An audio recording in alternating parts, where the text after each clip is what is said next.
Hello students, मैं doctor पूर्णिमा दीक्षित आपको लगातार hard and soft acids and bases जो कि इनऑर्गेनिक केमिस्ट्री बीएससी पार्ट 3 के कोर्स में है आपके, लगातार हमारा लेक्चर कंटिन्यूएशन में चल रहा है, जिसमें आज हम कठोरता एवं मृदुता का सैद्धांतिक आधार पढ़ने जा रहे हैं। Theoretical basis of hardness and softness.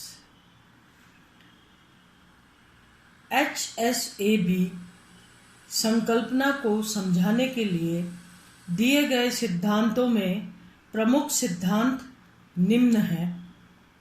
सबसे पहला इलेक्ट्रॉनिक सिद्धांत या आयनिक तथा सहसंयोजन बंधन सिद्धांत। दूसरा सिद्धांत पाई बंधन सिद्धांत और नंबर 3 पर पिट्जर सिद्धांत पढ़ेंगे।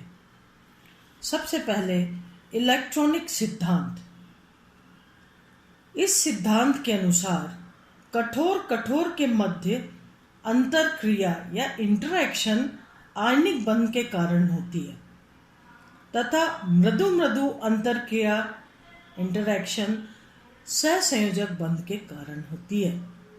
कठोर अम्ल अपने छोटे आकार तथा उच्च आवेश के कारण कठोर क्षार के साथ आयनिक बंध बनाते हैं, जैसे क्षारीय धातु lithium plus, sodium plus, potassium plus.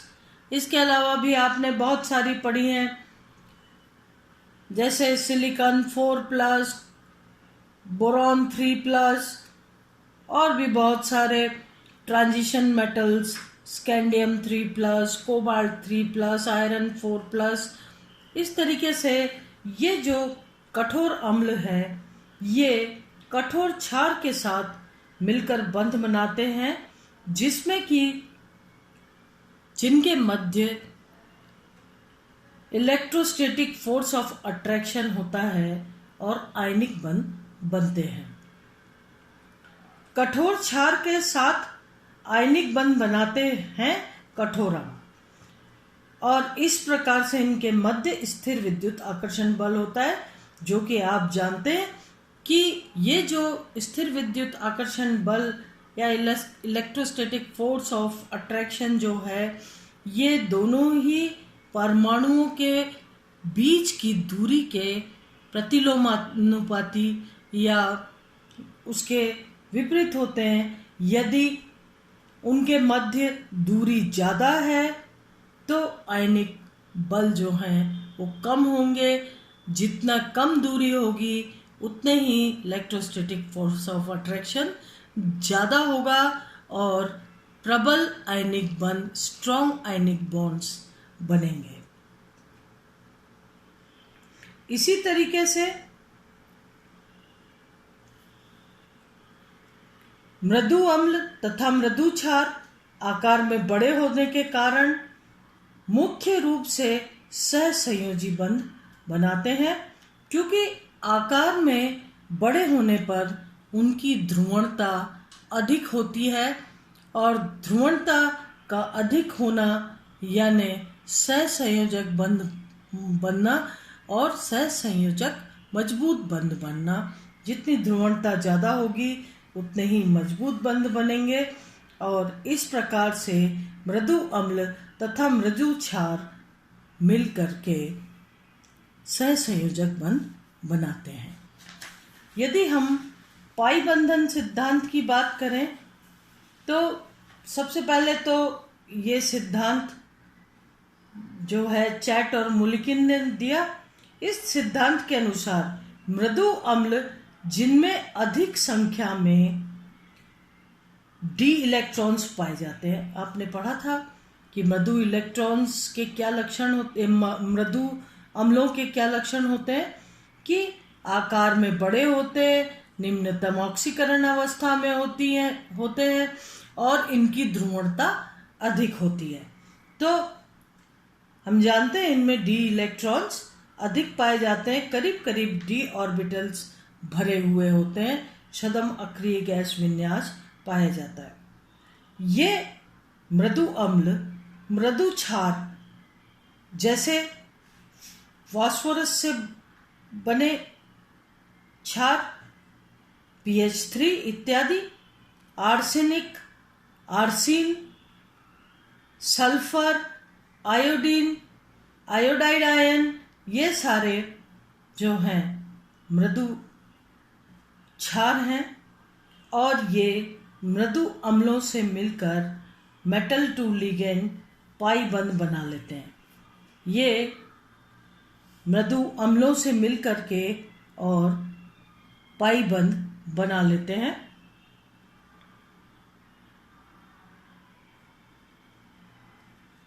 यहाँ पर इस तरीके की बॉन्डिंग जो कि मेटल से लिगेंड की बॉन्डिंग है, धातु आयन मृदु है, डी कक्षक करीब करीब पूर्ण रूप से भरे हुए हैं। ये डी कक्षकों में उपस्थित जो इलेक्ट्रॉन हैं वो लिगेंड के खाली डी कक्षकों में धातु आयन के द्वारा दिए जाते हैं और इस तरीके से पाई बंध बनते हैं। Metal to ligand pi bonding pi bonding हो जाती है। और इसी तरीके से यहाँ पर तो फास्फीन के खाली डी कक्षक हैं या फास्फोरस में खाली डी कक्षक उपस्थित हैं, इस जिसमें कि मेटल से भरे हुए, मेटल के जो भरे हुए डी ऑर्बिटल है वहाँ से लिगेंड्स, वहाँ से इलेक्ट्रॉन ट्रांसफर हो जाते हैं फास्फोरस के खाली डी ऑर्बिटल्स में और इस तरीके से बंधन बनते हैं। जबकि अगर कार्बोनाइल, साइनाइड्स इन लिगेंड्स के पास देखें तो इन लिगेंड्स के पास देखें तो कार्बोनाइल में कार्बन पर लोन पेयर ऑफ इलेक्ट्रॉन होता है जो कि धातु आयन को दे करके सिग्मा बंध बनाता है, लेकिन धातु आयन के जो डी ऑर्बिटल्स भरे हुए हैं उनसे कार्बोनाइल के एंटी बॉन्डिंग मॉलिक्यूलर ऑर्बिटल्स विपरीत बंधी आणविक कक्षक में इलेक्ट्रॉन्स वापस इस तरीके से ट्रांसफर हो जाते हैं और पाई बंध बनते हैं। तो मृदु और मृदु आपस में मृदु धातु आयन यानी मृदु अम्ल मृदु क्षार से जब क्रिया करते हैं तो या तो क्षार के पास खाली डी ऑर्बिटल्स उपलब्ध हो या फिर एंटी बॉन्डिंग मॉलिक्यूलर ऑर्बिटल जैसे कार्बोनाइल्स में, साइनाइड्स में उपस्थित होते हैं। उनमें धातु के भरे हुए डी कक्षकों में से इलेक्ट्रॉन ट्रांसफर होकर के पाई बंध बनाते हैं और इस तरीके से ये पाई बंध इन यौगिकों को स्थायित्व प्रदान करते हैं।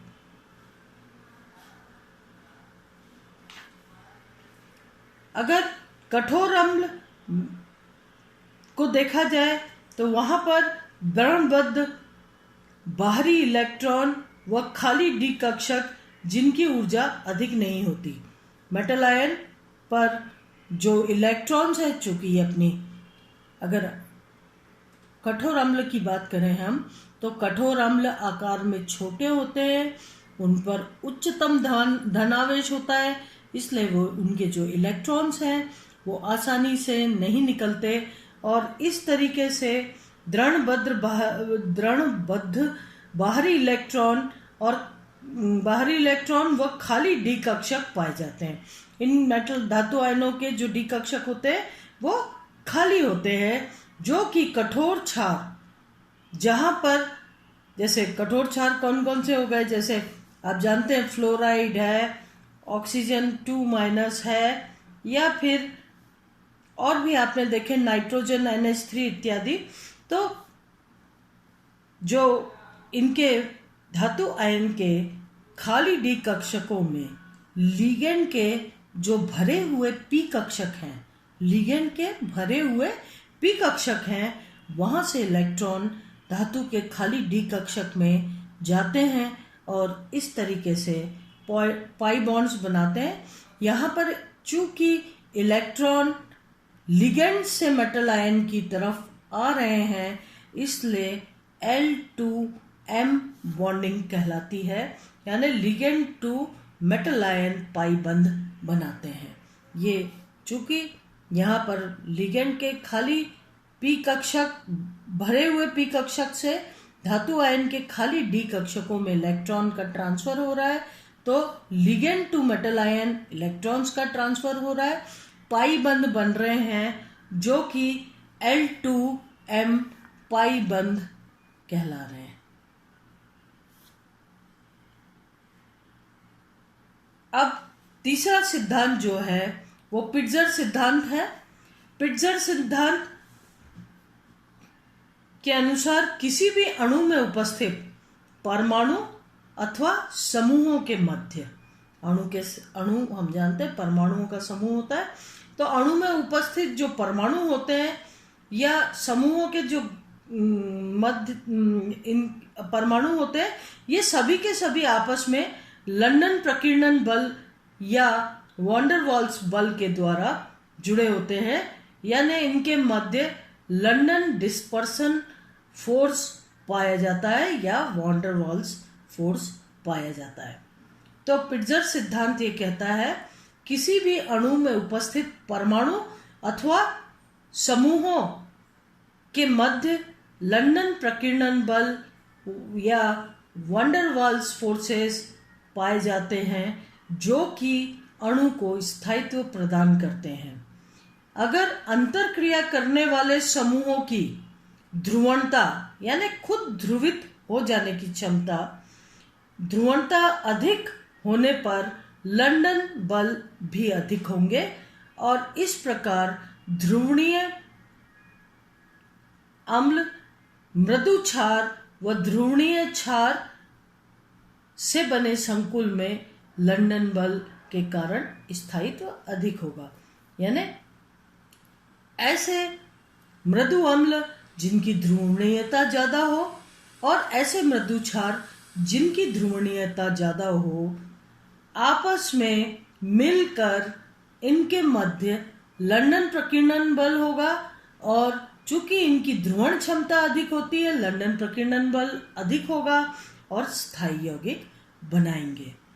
जैसे silver plus, copper plus, mercury 2+ आदि छद्म अक्रिय गैस विन्यास वाले मृदु अम्ल की ध्रुवण शक्ति अधिक होने पर या अधिक होने के कारण ये अधिक ध्रुवणता वाले मृदु क्षारों को ध्रुवित कर देते हैं और इनमें से कुछ और इनमें आप जानते हैं कि जब ध्रुवणता, जब क्षार जो है अम्लों को ध्रुवित कर देते हैं तो इनके मध्य सहसंयोजक बंध अधिक हो जाते हैं या सहसंयोजक बंध के गुण अधिक हो जाते हैं और इस तरीके से इनमें सहसंयोजक बंध आ जाते हैं और इस कारण से ये आपस में मिलकर एक स्थायी यौगिक बनाते हैं। तो आज आपने पढ़ा कठोरता एवं मृदुता के सैद्धांतिक आधार, जिसमें आप लोगों ने पढ़ा कि प्रमुख रूप से 3 सिद्धांत दिए गए, इलेक्ट्रॉनिक सिद्धांत, पाई बंधन सिद्धांत और पिट्जर सिद्धांत। इलेक्ट्रॉनिक सिद्धांत ये कहता है कि कठोर के मध्य अंतरक्रिया आयनिक बंध के कारण होती है तथा मृदु अंतरक्रिया सहसंयोजक बंध के कारण होती है। कठोर अम्ल अपने छोटे आकार तथा उच्च धनावेश के कारण कठोर क्षार के साथ मिलकर आयनिक बंध बनाता है और मृदु अम्ल मृदु क्षार के साथ मिलकर सहसंयोजी बंध बनाते हैं। इस तरीके से पाई बंधन सिद्धांत क्या कहता है? पाई बंधन सिद्धांत ये कहता है कि जो मृदु अम्ल होते हैं उनके लक्षण के बारे में हमने पढ़ा था। मृदु अम्ल के डी कक्षक करीब कंप्लीट होते हैं और अपनी निम्नतम ऑक्सीकरण अवस्थाओं में होते हैं और उनमें ध्रुवणीयता ज़्यादा होती है। और इस प्रकार से मृदु क्षार, जिनमें कि मृदु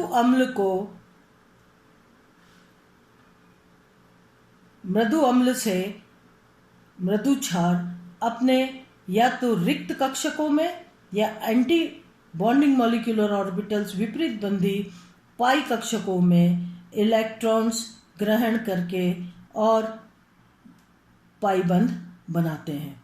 इस तरीके से इनके मध्य पाई बंध बनते हैं। इनमें सहसंयोजक गुण अधिक होते हैं।